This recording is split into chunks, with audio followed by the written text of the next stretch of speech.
Halo teman-teman, balik lagi bersama saya. Sekarang ada di modul yang ketiga, yaitu gimana sih caranya yang seru biar bisa menabung. Nah, kenapa harus menabung dulu? Karena to be honest, bagi semua orang menabung itu adalah suatu bentuk pengorbanan. Bener gak sih? Kita punya uang, pengennya dihabisin semuanya, pasti seperti itu. Tapi kita ingat bahwa di masa depan itu ada hal yang lebih penting. Nah, proses menunda kesenangan saat ini itu disebut dengan delay gratification. Jadi, teori ini dipopulerkan oleh seorang psikolog dengan melakukan marshmallow test kepada kelompok anak-anak. Nah, kelompok anak-anak tersebut diberikan 2 buah marshmallow, kemudian dikatakan bahwa kalau kamu bisa tahan, misalkan enggak memakan marshmallow itu, maka kamu akan mendapatkan marshmallow yang lebih banyak. Nah, ada beberapa anak yang tahan, ada beberapa anak yang enggak, seperti itu. Nah, kemudian dicek nih anak yang tahan sama anak yang enggak di masa depan, yang ternyata anak yang bisa tahan dan bisa mengontrol emosinya tersebut bisa sukses gitu di masa depan. Begitulah delay gratification. Jadi menabung itu menunda kesenangan terlebih dulu untuk masa depan yang lebih baik di masa depannya ya. Lantas kenapa sih kita harus menabung? Pertama, menghindari dari hutang. Jadi mungkin goal yang pertama kita menyisihkan uang adalah untuk membentuk dana darurat, dana cadangan yang kita anggarkan apabila terjadi sesuatu resiko di luar dugaan. Contohnya misalnya ada bocor di rumah, atau pas lagi berjalan dan berkendara ada kendaraan yang bocor dan lain sebagainya. Atau yang paling parah yaitu kalau misalnya teman-teman mendapati PHK atau pemberhentian sementara sehingga kehilangan pemasukan. Kemudian menciptakan gaya hidup sederhana dan tidak berlebihan. Kita tahu bahwa uang kita itu mungkin 100 seperti itu, tapi kita berusaha untuk tidak menghabiskannya semua karena ada masa depan yang mungkin tidak pasti atau yang mungkin harus kita persiapkan seperti itu. Kemudian menabung itu untuk memenuhi kebutuhan yang besar. Yang besar contohnya biaya sekolah anak, pajak tahunan, uang pendidikan, kurban misalkan seperti itu karena tidak bisa dipenuhi sekaligus misalnya, atau biaya mudik seperti itu juga, jadi kita menabung. Terus kemudian untuk tujuan keuangan lainnya demi masa depan yang lebih baik seperti halnya pensiun dan meningkatkan aset serta menyiapkan warisan. Memang benar bahwa menabung itu kadang terasa sulit. Banyak sekali godaannya seperti gencarnya promosi, marketing suatu produk, kemudian tekanan dari sosial media juga, kemudian gaya hidup yang sekarang lagi trendy yaitu YOLO, you only live once, sehingga habiskan saja uangmu seperti itu kan. Kemudian FOMO, fear of missing out, takut ketinggalan. Orang-orang udah ke resto itu, orang-orang udah pernah liburan ke sana, orang-orang udah punya barang, tas ini, sepatu ini dan lain sebagainya. Kemudian yang terakhir juga nggak bisa membedakan mana itu kebutuhan dan juga mana itu keinginan. Jadi semuanya disebut bilang butuh, harus semuanya dipenuhi, padahal belum tentu. Nah, teknik menabungnya seperti apa?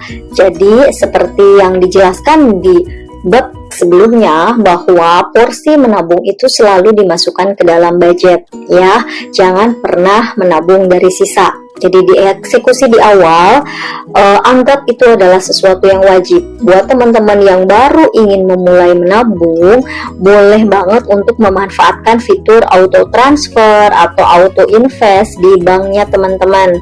Seperti itu, dan pastikan pisahkan dengan rekening operasional. Jadi kalau misalkan rekening biasa yang dipakai transaksi, jangan di sana disimpannya karena pasti kepake secara nggak sadar seperti itu. Jadi selalu pisahkan, transfer di awal dan biarkan seperti itu.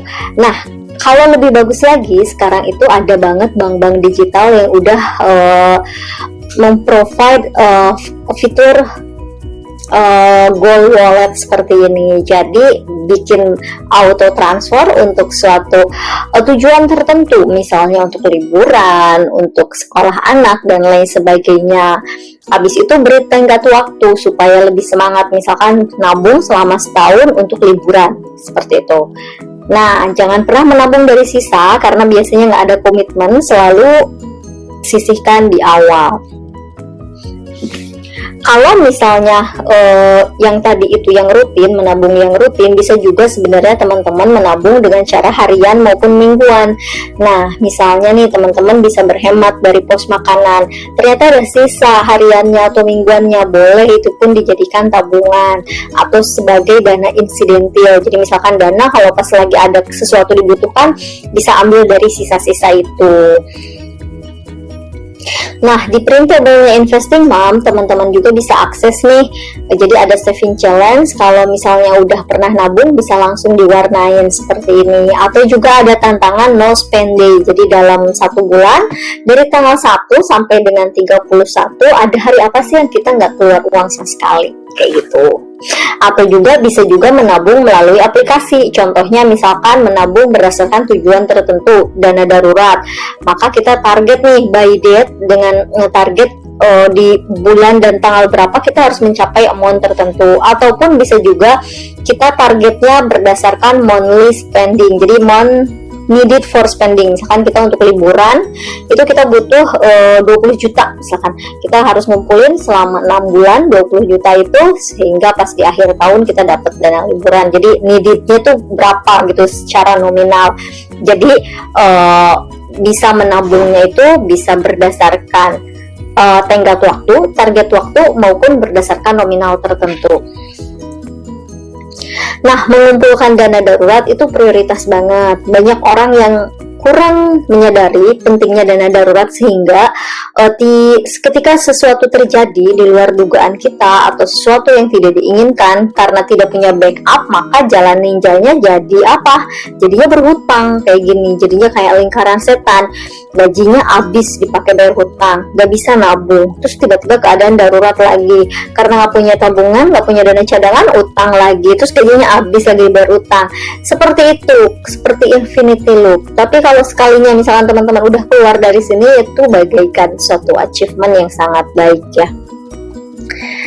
Nah, terus kemudian tadi menabung juga sebaiknya coba tentukan tujuan keuangannya seperti ini: specific, measurable, achievable. Maksudnya itu menabung untuk beli rumah di Pondok Indah yang harganya 45M. Ya enggak gitu juga, misalkan yang sesuatu yang bisa kita achieve sesuai dengan kemampuan kita.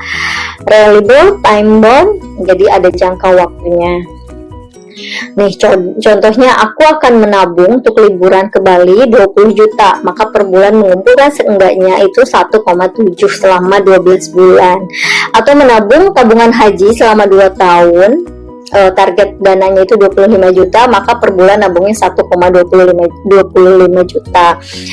Saya akan melunasi 50% dari utang kartu kredit. Misalkan utang kartu kreditnya gede banget nih, 30 juta selama 3 bulan, maka 6 bulan bisa lunas. Jadi nabungnya tuh bisa tuh seperti itu sebenarnya untuk nutup utangnya juga.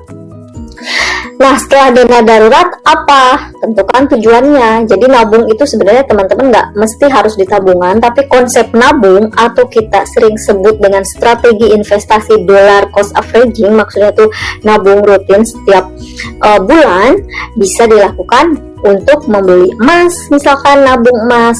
Reksadana juga bisa, nabung reksadana, dan juga nabung saham. Nah, mungkin buat teman-teman yang pengen mempelajari bagaimana karakteristik setiap instrumen ini, teman-teman bisa langsung belajar di kelas investasi seperti ini ya. Nah, kemudian teman-teman jangan lupa bahwa selain menabung, harapannya teman-teman juga bisa mengumpulkan dana darurat dan juga bisa mempunyai proteksi. Proteksi itu gunanya untuk apa? Sebetulnya ini adalah pelengkap dana darurat. Jadi prioritasnya tetap cash flow yang sehat. Asuransi adalah proteksi. Asuransi bukan tabungan dan juga bukan investasi, tapi baik untuk kita punyai gitu. Jadi setelah tabungan dana darurat, maka teman-teman harus bisa punya proteksi sebelum berinvestasi.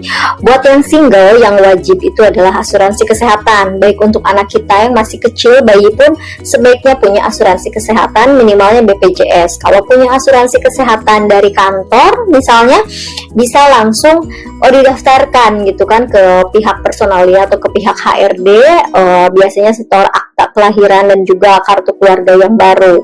Nah, asuransi kesehatan tambahan bila punya penyakit khusus yang memang nggak di cover oleh kantor seperti itu, tapi biasanya preminya cukup mahal dan juga 1 tahun itu habis hangus kalau tidak dipakai.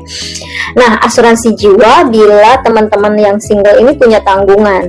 Misalnya, saya masih single belum berkeluarga tapi saya punya tanggungan ibu atau adik. Nah, sebaiknya punya asuransi jiwa. Untuk yang double income seperti apa? Yang wajib tetap asuransi kesehatan untuk semua anggota keluarga. Nah, karena double income, suami istri misalkan dua-dua sama-sama bekerja dan juga sudah punya tanggungan anak, maka keduanya sebaiknya punya asuransi jiwa, namun besar uang pertanggungannya dibagi pro rata sesuai dengan kontribusi pemasukannya kepada keuangan keluarga. Misalnya suaminya kontribusi 70%, istrinya 30%. Jadi pencari nafkah utamanya ada di suami.